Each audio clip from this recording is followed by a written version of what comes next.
Business for Part 2 of the Council. Your Majesty, to make your declaration.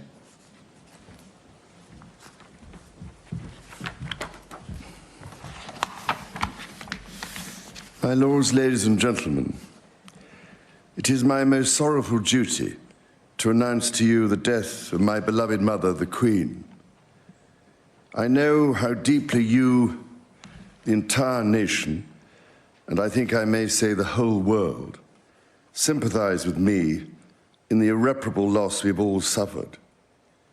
It is the greatest consolation to me to know of the sympathy expressed by so many to my sister and brothers, and that such overwhelming affection and support should be extended to our whole family in our loss. To all of us as a family, as to this kingdom and the wider family of nations of which it is a part, my mother gave an example of lifelong love and of selfless service. My mother's reign was unequaled in its duration, its dedication and its devotion. Even as we grieve, we give thanks for this most faithful life. I am deeply aware of this great inheritance and of the duties and heavy responsibilities of sovereignty which have now passed to me.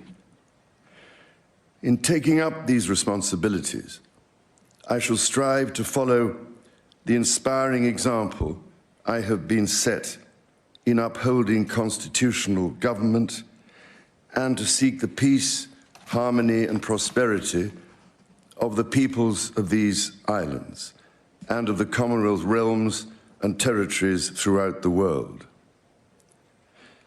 In this purpose, I know that I shall be upheld by the affection and loyalty of the peoples whose sovereign I have been called upon to be, and that in the discharge of these duties, I will be guided by the counsel of their elected parliaments.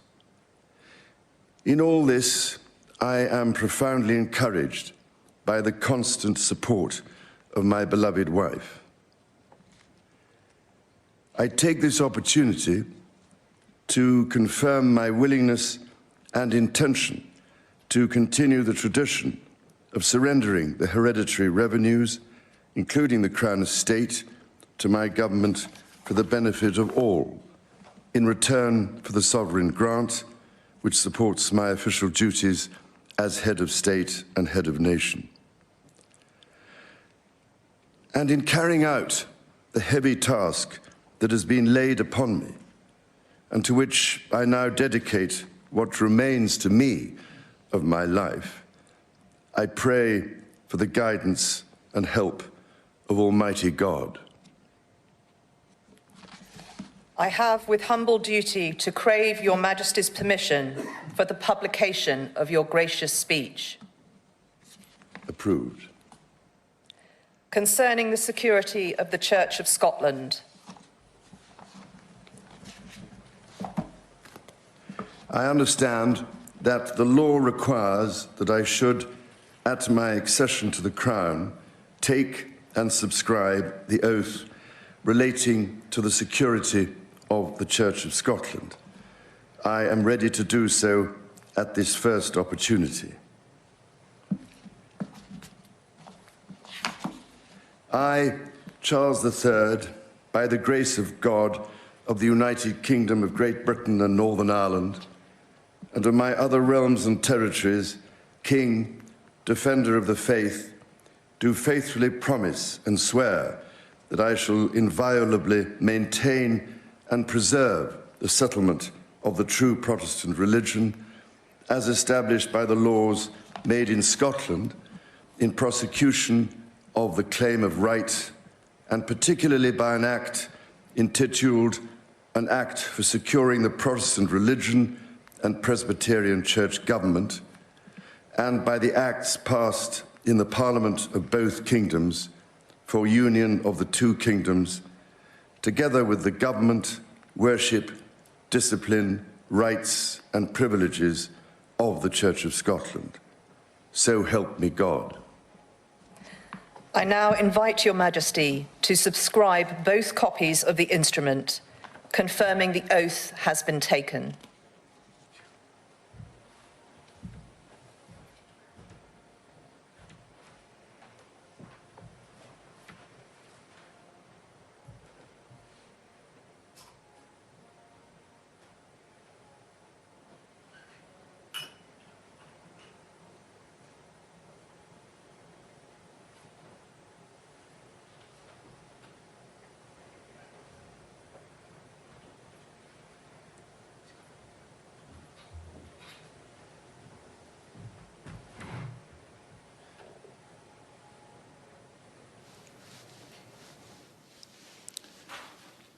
Noting that the King is signing Charles Rex, Charles R.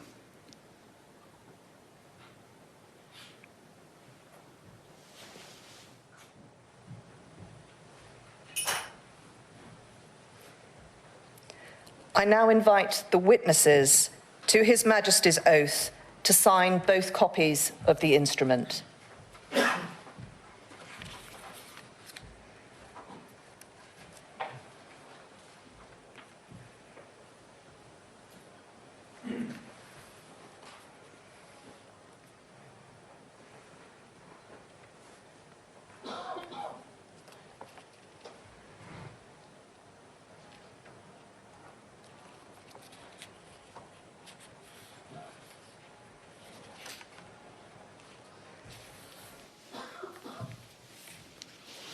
And for the first time, the Prince of Wales signing William P. for Princeps, which is the Latin for prince.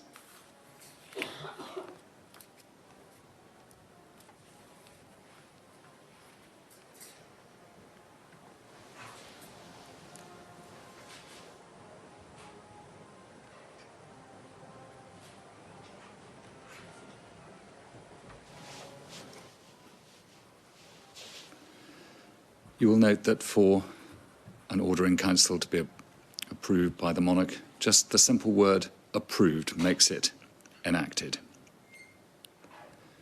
And the remaining business will be thus attended.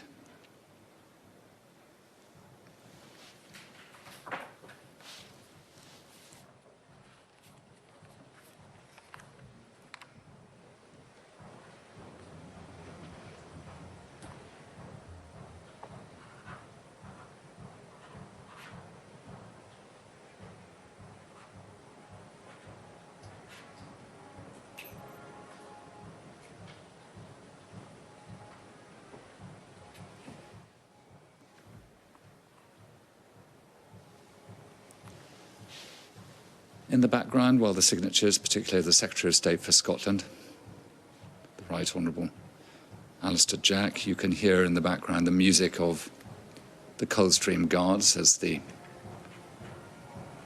King's Guard is forming up in Friary Court for the proclamation to be read out by Garter King of Arms later on.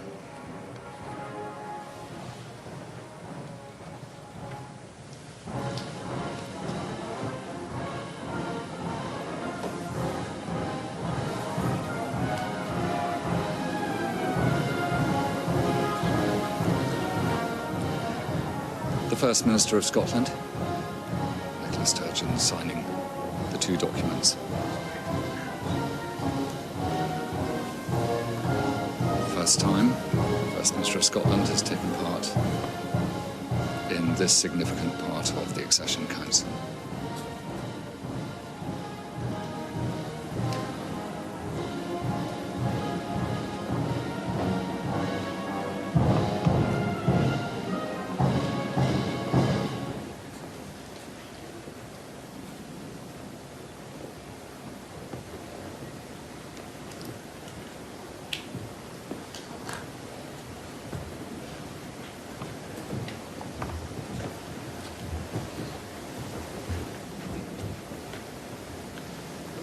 In the background, the private secretaries of the former Queen, the present King, former Queen's Private Secretary, will continue to serve the new King and also of the Prince of Wales.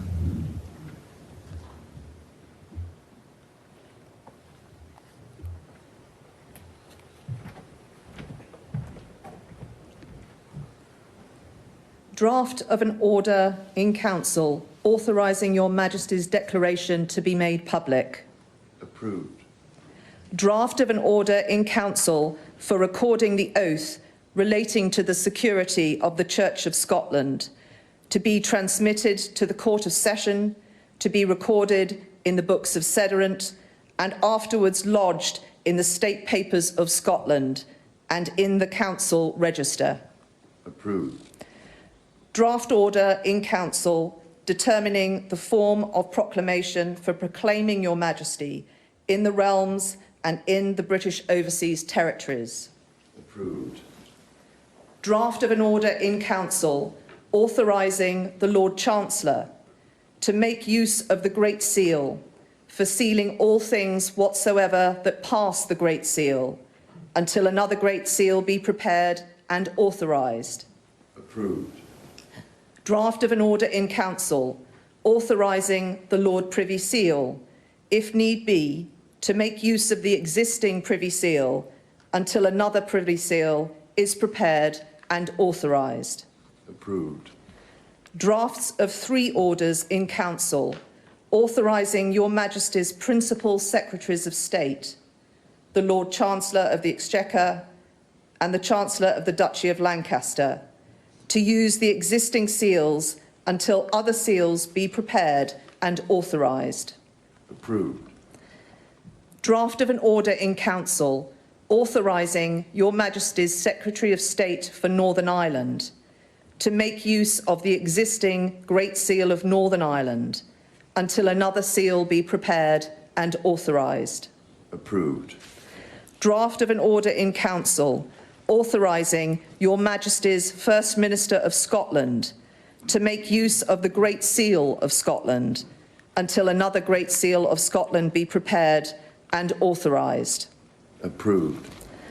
Draft of an order in Council authorising Your Majesty's First Minister of Wales to make use of the existing Welsh Seal until another Welsh Seal be prepared and authorised. Approved. Draft of an order in Council authorising the public seals authorising the respective public seals lately in use elsewhere than in the United Kingdom to be made use of until new seals be prepared and their use duly authorised. Approved. Draft of an order in Council confirming Your Majesty's wishes in relation to the Sovereign Grant Act 2011 to continue the tradition of surrendering the hereditary revenues, including the Crown Estate, to your government for the benefit of all, in return for the sovereign grant, which supports your official duties as head of state and head of nation. Approved. Drafts of 2 proclamations. 1. Appointing the day of Her late Majesty's state funeral as a bank holiday in England, Wales and Northern Ireland. 2. Appointing the day of Her late Majesty's state funeral as a bank holiday in Scotland. And of 2 orders in Council directing the Lord Chancellor to affix the Great Seal to the proclamations. Approved. I now invite Your Majesty to sign both proclamations.